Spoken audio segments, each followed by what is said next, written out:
Ça fait maintenant 1 an que la chaîne a repris, enfin, ça a fait 1 an le mois passé, mais bon, on avait un bilan sur l'histoire à faire.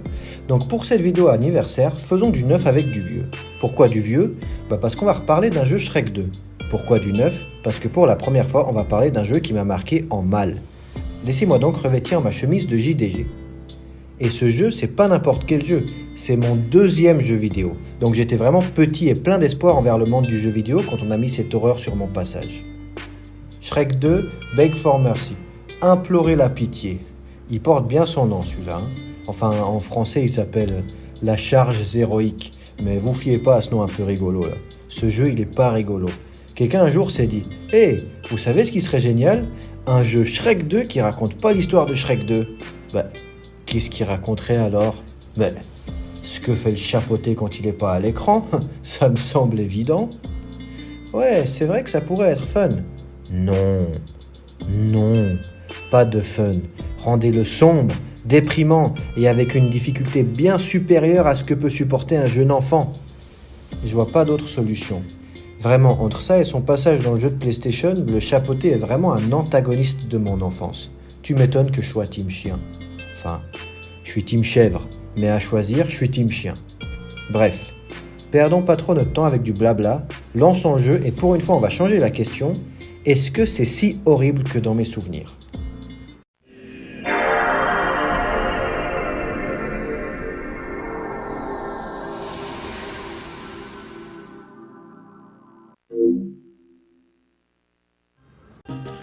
Vous l'aurez compris, on est sur un genre de spin-off où on joue le chapeauté.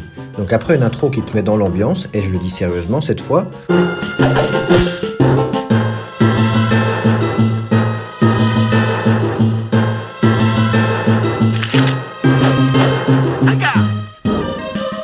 le jeu commence par son origin story de l'époque où il tuait des ogres bleus, mais une fois l'ogre tué et son maître devenu riche, le chapeauté se fait chier jusqu'au jour où il entend parler d'un endroit mystérieux, le pub de la pomme empoisonnée. L'objectif du premier chapitre est donc tout simplement aller boire un coup. Pourquoi pas? On doit alors traverser une forêt hantée, et on peut taper, parer, faire des doubles sauts, capacité bien connue des chats, et se baisser pour frapper en bas mais aussi pour changer son angle de vue. Ça pour le coup c'est bien. Et le premier niveau il est assez cool, c'est bien agencé, ça te permet de prendre le jeu en main sans trop te prendre la tête, mais bon, à la fin du niveau tu comprends quand même à quelle sauce tu vas te faire enculer. Sérieux, elle est pile dans la trajectoire, placée à un point où tu peux ni la voir ni l'éviter avant de sauter, et... Bref, on continue notre route vers le dernier pub avant la fin du monde. Oui, la fin du monde, là, la lune elle est quand même en train de s'écraser sur la terre, elle fait la moitié de l'écran. Et durant notre route, on croise toutes sortes d'ennemis. Des citrouilles, des grosses grenouilles, des énormes rats, des squelettes. D'ailleurs, les squelettes perdent leur slip avant de mourir, c'est marrant.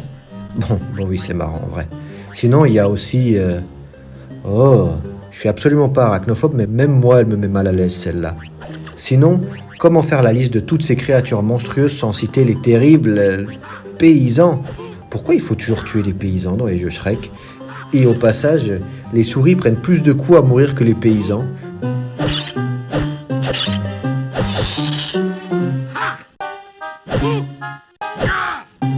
Ils se font vraiment mépriser par tout le monde, les pauvres. Rien de bien insurmontable donc, mais quand même suffisamment pour te faire un peu galérer, avec la musique qui accélère quand il te reste plus qu'un point de vie.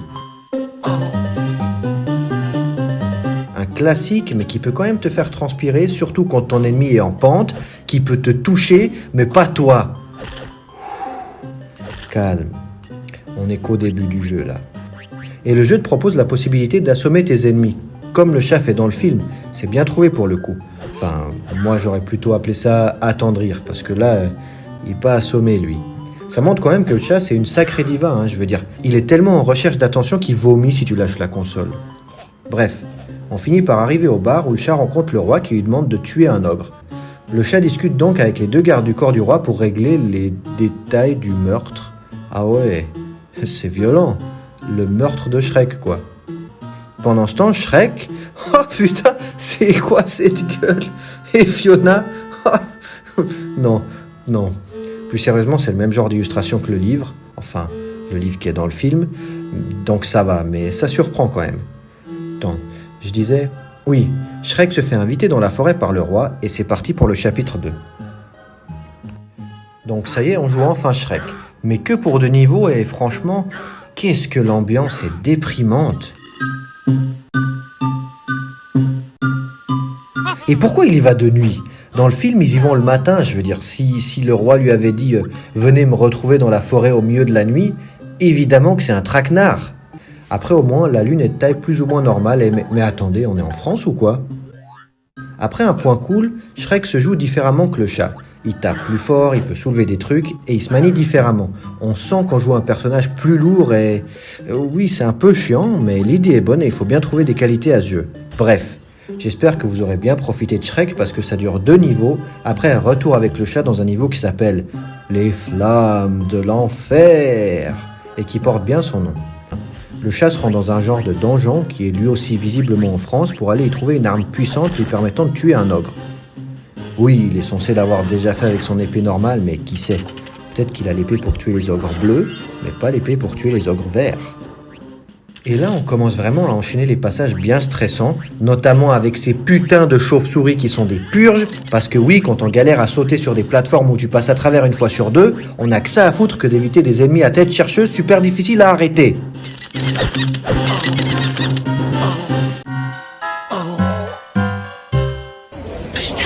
Il y a aussi des passages qui sont des vraies enculeries, genre ça.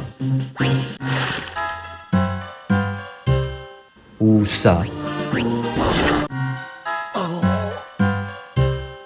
Ou encore ça. Oui, là il est à l'envers, mais tranquille, ça passe. D'ailleurs, en parlant de ça passe, visiblement on peut attendrir les ennemis même si on n'est pas dans leur champ de vision. Efficace comme technique, dis donc. Bref. On s'enfonce dans le donjon et on découvre de nouveaux ennemis comme ces mineurs de pierre qui sont aussi dans le jeu PS2, ou ces squelettes en slip bleu qui peuvent revenir à la vie. L'astuce avec eux, c'est de les amener au début du niveau pour les tuer, comme ça ils t'embêtent plus parce qu'ils reviennent à la vie, oui, mais seulement si tu les vois. Quelle diva eux aussi, hein. Mais en arrivant au bout du... Non, attendez. C'est des anus, ça. Ce jeu est donc vraiment un trou du cul et il s'en cache pas. Bravo, hein. Ah, bravo. Je disais donc, à la fin du chapitre, on trouve la fameuse arme secrète, sauf qu'elle te dit « Mais une arme qui tue des ogres, ça existe pas, MDR !» Du coup, le chat laisse tomber l'arme magique qui tue pas les ogres et décide d'y aller avec son arme pas magique qui tue les ogres, parce que oui, pour la 3e fois, il a déjà tué un ogre. C'est donc le début du chapitre 3 où non seulement on retrouve Shrek, mais surtout on a enfin droit à un niveau de jour. Ça va vous paraître con, mais ça fait du bien. Et ce niveau est assez sympa pour le coup en vrai, donc on va vite passer. C'est alors que l'âne se rend compte que Shrek est parti et... Mais pourquoi il refait nuit là ? C'est déjà le soir ? Genre l'âne il a mis 24 heures à remarquer que son pote était parti ? Ou est-ce que c'est des flashbacks de la nuit d'avant ? Mais déjà, pourquoi est-ce que je me questionne sur la temporalité de ce jeu, moi ? Bref, l'âne a aussi ses coups, sa malléabilité et ses plateformes, c'est de la merde quand même, hein. Et il a aussi sa voix, qui est un peu nulle, mais un peu drôle aussi, donc pas très grave. Et après 2 niveaux en ville, l'âne se retrouve aussi dans la forêt Et pourquoi les paysans veulent tuer l'âne ? Un ogre, je comprends, dans la logique de cet univers, ok. Un chat armé, à la limite, pourquoi pas. Mais un âne, oui, c'est un âne qui parle, mais là, il est tout seul, donc il parle pas. C'est quoi ces tarés, sérieux ? Bref, l'âne finit par retrouver Shrek et c'est le retour du chat, qui se retrouve devant un magnifique coucher de soleil rouge sang, alors qu'on est censé être le matin. Mais bon, ce fond, ça change quand même des anus sur fond noir, donc on va pas se plaindre. Après, ce niveau est plutôt cool pour être honnête. C'est probablement mon préféré du jeu. Il est pas facile, hein. On meurt,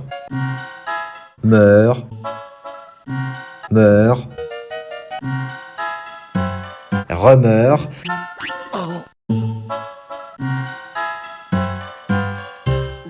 Et... oh la chance là. C'est le genre de niveau où on transpire des mains, mais où on passe pas forcément un mauvais moment. Par contre, je comprends toujours pas pourquoi il y a partout des potions pour te régénérer ta vie, alors que le seul danger de ce niveau, c'est la chute qui te tue en un coup. Le chat retrouve donc Shrek et l'âne lui aussi, mais pas d'affrontement. Sacrée occasion de perdu, hein, ça aurait été vraiment cool, Shrek en mini-boss, mais non. Tout est expliqué dans un écran de texte, tout comme le vol de potions, mais c'est ça que je veux jouer, moi. Pas une quête pour trouver une arme de merde qui finit par te dire elle-même qu'elle sert à rien. Sérieux, c'est un jeu Shrek 2, je veux jouer à Shrek 2, ça me paraît pas compliqué. Bref, Shrek et l'âne boivent la potion et...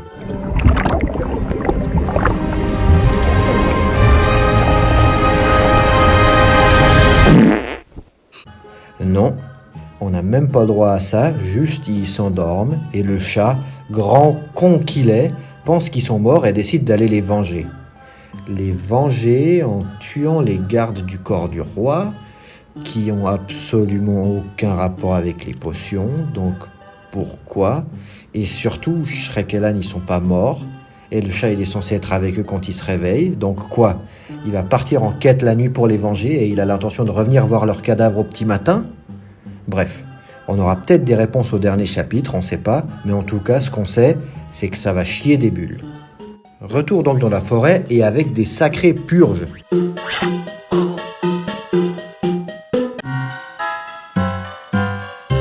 Sérieux, c'est calculé là. Tu tombes pile dans le bon angle avec des trucs pour s'accrocher sur les bords, mais qui sont inaccessibles, histoire de bien te donner l'impression que tu peux t'en sortir, alors que non. Quelle psychopathie, sérieux!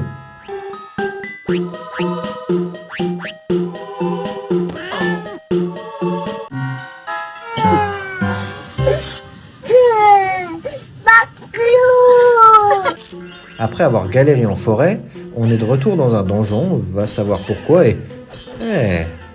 attendez une minute. Y a pas que moi qui l'entends là. Écoutez encore.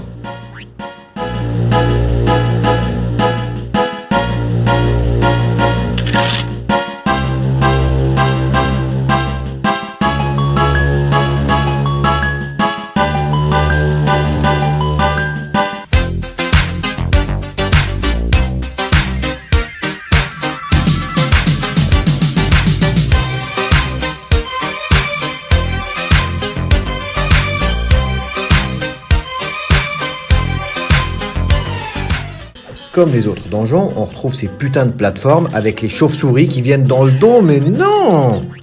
Et un petit cadeau, juste avant la fin du niveau, quand t'as bien galéré, on te met un petit passage secret, genre il y a des bonus, mais non, il y a rien. Juste tu meurs.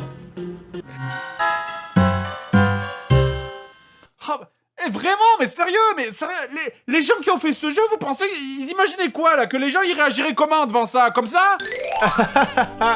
Il m'a bien eu, mais je vais recommencer avec le sourire, comme toujours. Comme ça. Fils de pute, fils de pute, fils de pute!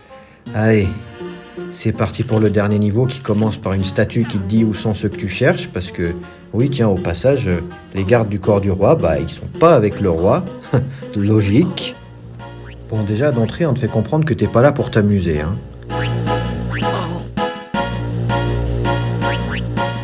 Puis tu tombes sur ce mec, drôle de stratégie de combat, hein, mais fort est de constater que ça marche, parce qu'on peut pas l'éviter. Et oh, je réalise que maintenant, mais t'aimes la démarche du chat. Là, dans sa tête, il va venger la mort de ses potes dans un donjon super dangereux, mais il s'en bat les couilles. Après, vu que c'est le dernier niveau, on te fait la totale. Une potion avec une chauve-souris cachée dans le décor pour te faire perdre le point de vie que tu viens de gagner, des plateformes où tu passes à travers, un bassado de la taille et de la portée de tes sauts, un passage où tu dois tuer un ennemi pour récupérer une clé, mais aussi te servir de ce même ennemi pour atteindre la plateforme au-dessus. Bref, on te fait tout bouffer, histoire que quand t'arrives au boss final, tu le mérites.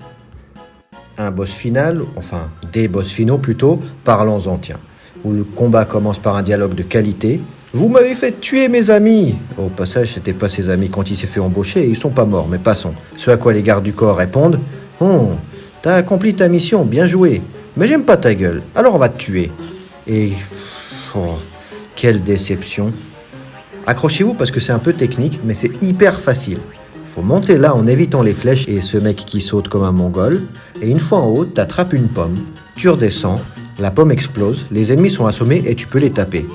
Mais bon, faut pas faire cette manipulation une fois, hein. Non, non, non. Faut la faire 2 fois. 2. Les boss finaux meurent en 2 coups. Moins qu'une souris. Un dernier chapitre de purge galactique pour finir sur des boss qui meurent en 2 coups. Et je vannerais bien sur la qualité du choix de ses boss, mais effectivement, faut avouer que dans les films, on les revoit plus après que Shrek et Lan aient pris la potion, donc théoriquement, c'est canon. Bon, une fois les boss vaincus, quelle surprise! Shrek et Lan sont pas morts. Mais ça c'est une autre histoire. Sauf que moi, je veux y jouer à l'autre histoire, là. Bon, sinon, il y a des niveaux bonus, mais il faut récolter toutes les pièces dans chaque niveau pour pouvoir les débloquer, et vous me pardonnerez, mais j'ai la flemme.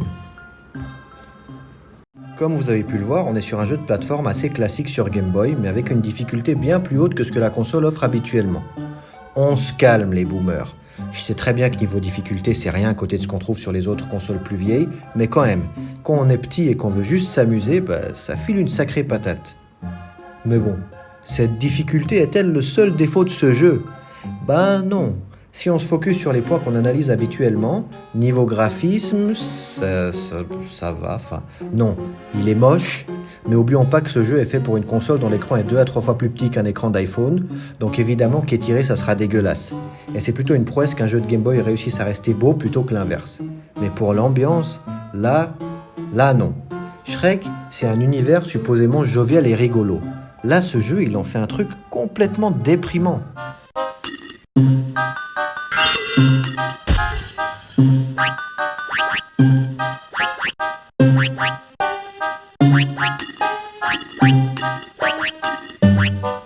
Même quand il essaie de mettre des musiques joyeuses, elles donnent envie de se tirer une balle.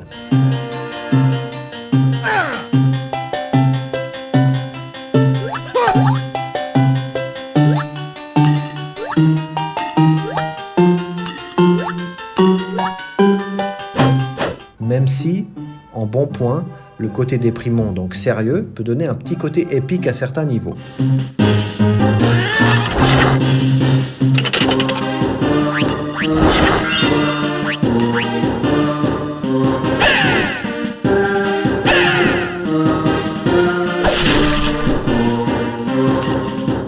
Et toujours dans l'ambiance, le bruit de douleur quand le chasse prend des coups et celui qui fait quand il meurt.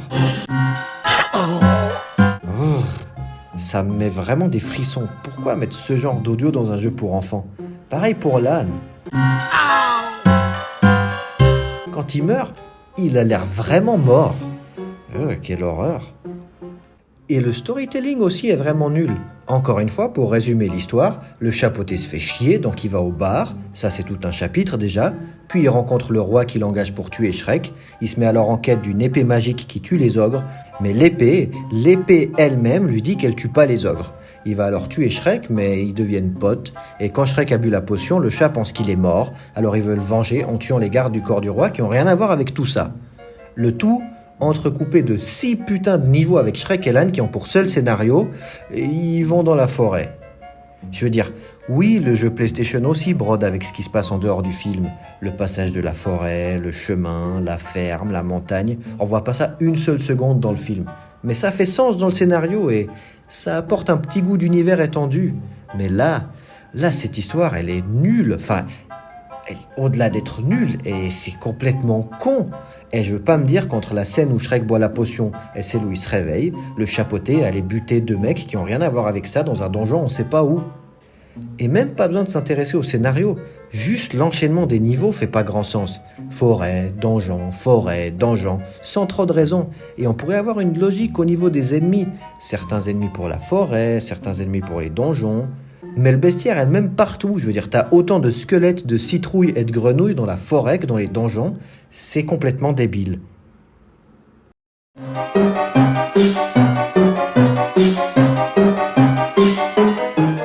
Bon, mettons un peu la mauvaise foi de côté, si on ignore le scénario débile et l'ambiance indigne d'un jeu estampillé Shrek, j'ai pas passé un si mauvais moment en rejouant à ce jeu. Est-ce que ça efface tous les mauvais souvenirs qu'il m'a fait passer quand j'étais petit? Non, mais ça vient quand même équilibrer la balance. Tout est pas acheté.